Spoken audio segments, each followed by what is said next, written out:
दोस्तों मेरा नाम है मोहित और आपका स्वागत है हमारे यूट्यूब चैनल हिस्ट्री चैंपियन में। तो जैसा कि आप जानते हो आपका पेपर होने वाला है बीए फोर्थ सेमेस्टर का होम साइंस का माइनर सब्जेक्ट का जो पेपर होता है आपके सामने जेंडर एंड सोशल जस्टिस। इससे संबंधित जितना भी महत्वपूर्ण प्रश्न है सारे के सारे मैं आपको करवाने वाला हूँ। बड़ा महत्वपूर्ण वीडियो होने वाला आपके सामने। तो आपको क्या करना है, चैनल को सब्सक्राइब कर देना है, वीडियो को लाइक कर देना और अपने दोस्तों को जरूर से शेयर कर देना है। ये कौन सा पेपर होगा आपके सामने, जेंडर एंड सोशल जस्टिस से संबंधित आपके सामने पेपर होने वाला है। एग्जाम पैटर्न क्या होगा, सिलेबस क्या होगा और आपके सामने वो 5-7 प्रश्न ऐसे कौन से हैं जिनको पढ़ने के बाद में आप तुरंत पास हो जाओगे। इन सब प्रश्नों की सॉल्यूशन कहाँ पर मिलेंगे आपको, मतलब पीडीएफ कहाँ पर मिलेगी, ये भी आपको बताने वाला हूँ। बस आपको क्या करना है, चैनल को सब्सक्राइब कर देना है, वीडियो को लाइक कर देना और अपने दोस्तों को जरूर से शेयर कर देना है। सबसे पहले बात करें, जो आपके सामने नॉन कॉलेज वाले विद्यार्थी होते हैं उनके लिए पेपर देखने को मिलता है कितने नंबर का, 100 नंबर का पेपर देखने को मिलता है। जिसमें से आपको पास होने के लिए कितने अंक चाहिए, टोटल 40 अंक है वो टोटल चाहिए होते हैं आपको पास होने के लिए। मतलब नॉन कॉलेज वालों का 100 अंक का पेपर होगा, 40 अंक है वो आपको लाने होते हैं पास होने के लिए। रेगुलर वाले विद्यार्थियों की बात करें, आपके सामने आपका पेपर होता है 70 नंबर का और प्लस 30 नंबर का इंटरनल एग्जाम होता है। तो उसमें से पास होने के लिए कितने चाहिए, 28 अंक है वो टोटल चाहिए होते हैं पास होने के लिए रेगुलर वाले विद्यार्थियों को। अच्छा, अब बात करें इसमें से आपके सामने आपको ये जो पेपर है ये कौन सी कैटेगरी का पेपर है, माइनर कैटेगरी का पेपर। और माइनर कैटेगरी के वो पेपर होते हैं जिनको पास करना आपके सामने अनिवार्य है ना, पास करना अनिवार्य है। लेकिन ये इस प्रकार के पेपर नहीं जैसे मेजर पेपर होते हैं, जैसे आपके पॉलिटिकल साइंस, हिस्ट्री या फिर हिंदी साहित्य है। तो इसमें क्या होगा, इसमें अगर एक से दो सब्जेक्टों में अगर रेगुलर बैक लग गई तो आप सब फेल कर जाओगे पूरे सेमेस्टर में। लेकिन माइनर सब्जेक्ट में ऐसा कुछ नहीं है। माइनर सब्जेक्ट में अगर आप फेल हो जाते हो तो अगले सेमेस्टर में भी आप उन सब के साथ पेपर दे सकते हो और उनको पास करना होगा आपको। ये बात याद रख लेना, वरना क्या जोड़ो भर के थोड़े ले जाओगा पेपर आपको थारे साथ। लास्ट में पास करना ही है 3 साल में, है ना। तो जल्दी से अभी पास कर लो और पास कठिन करोगा मेरे को पढ़ के करोगा। तो पहले देखो सिलेबस और फिर बात बताऊंगा थाने पर 5-7% जना पढ़ के पास कर लूँगा थे। यूनिट फर्स्ट की बात करें तो यूनिट फर्स्ट है, उसमें क्या आता है, अंडरस्टैंडिंग ऑफ जेंडर। लिंग के बारे में आपको अंडरस्टैंडिंग करनी पड़ती है। तो महिला और पुरुषों के बीच में जो होता है उसमें आपको समझना है। पहला है सेक्स एंड जेंडर। तो आपके सामने कोई भी जो जेंडर और सेक्स के बीच में आपको आपके सामने फर्क बताना होता है। मैस्कुलिनिटी एंड फेमिनिटी, महिला नारीवाद और पुरुषवाद, तो दोनों में आपको संबंध बताना है कि दोनों में क्या फ़र्क होता है।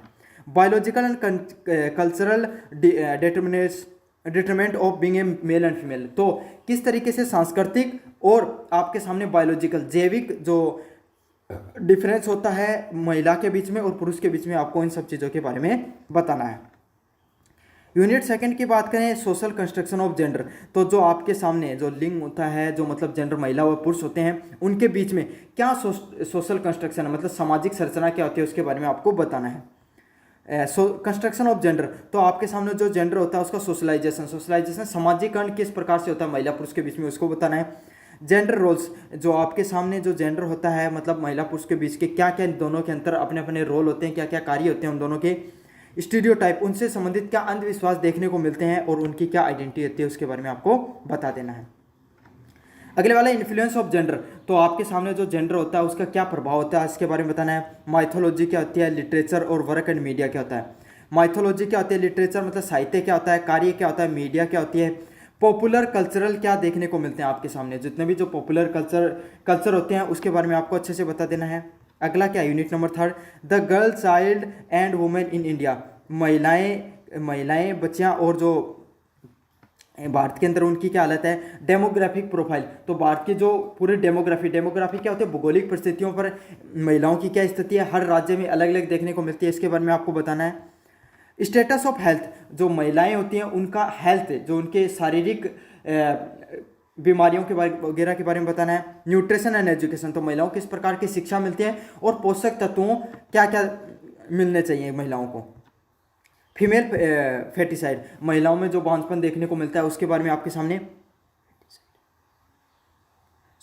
फेटिसाइड मतलब महिलाओं में भ्रूण धारण करने की जो क्षमता उसके बारे में। इनफेक्टिसाइड और वॉयलेंस अगेंस्ट द महिलाओं, और महिलाओं के खिलाफ जो आपके सामने घरेलू हिंसा देखने को मिलती है, इससे संबंधित आपके सामने पर्सन देखने को मिलता है। यूनिट नंबर 4 की बात करें, जेंडर जस्टिस। अब जेंडर जस्टिस क्या होता है, जेंडर जस्टिस होता है महिलाओं, स्त्री व पुरुष के बीच में जो न्यायिक प्रक्रिया उसके बारे में।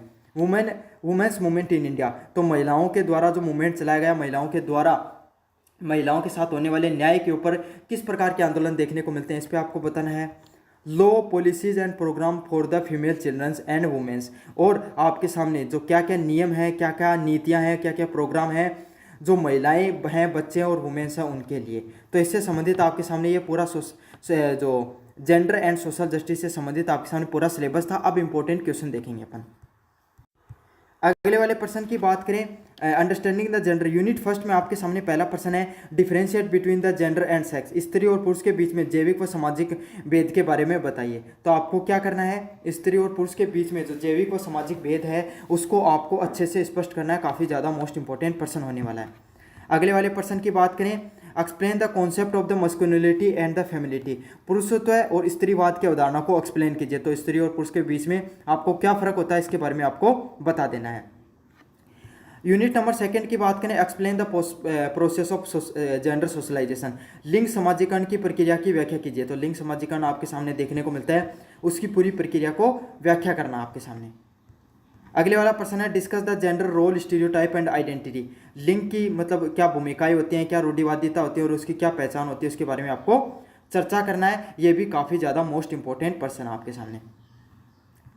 यूनिट नंबर थर्ड की बात करें, जिसके अंदर आपके सामने analysis the status of the health nutrition and education of girl women in India, भारत में कन्याएं महिलाओं की स्वास्थ्य पोषण व शिक्षा की स्थिति पर आपको क्या करनी है, विश्लेषण करना है। क्या करना आपको, एनालिसिस करना है। जो भारत में कन्याएं और महिलाएं होती हैं, मतलब छोटी बच्चे होते हैं 18 साल से नीचे की और जिनकी शादी हो गई, उनके बारे में उनके स्वास्थ्य पोषण व शिक्षा की स्थिति पर आपको टिप्पणी करनी है।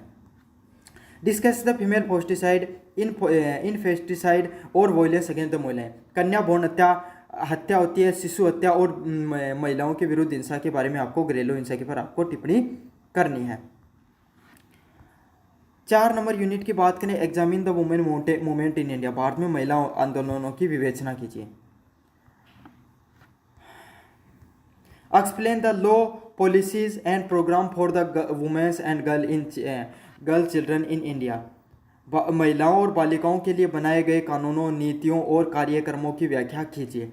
तो महिलाओं के लिए किस किस प्रकार के कानून बनाए गए, नियम बनाए गए हैं, उनकी आपको व्याख्या करनी है। तो ये आपके सामने 7-8 प्रश्न है, अच्छे से कर लेना। इन सब प्रश्नों की सॉल्यूशन आपको जो डिस्क्रिप्शन में टेलीग्राम का लिंक दे रहा हूँ वहाँ पर जाके मिल जाएंगे, जाओ और जाकर अच्छे से पढ़ लो। धन्यवाद।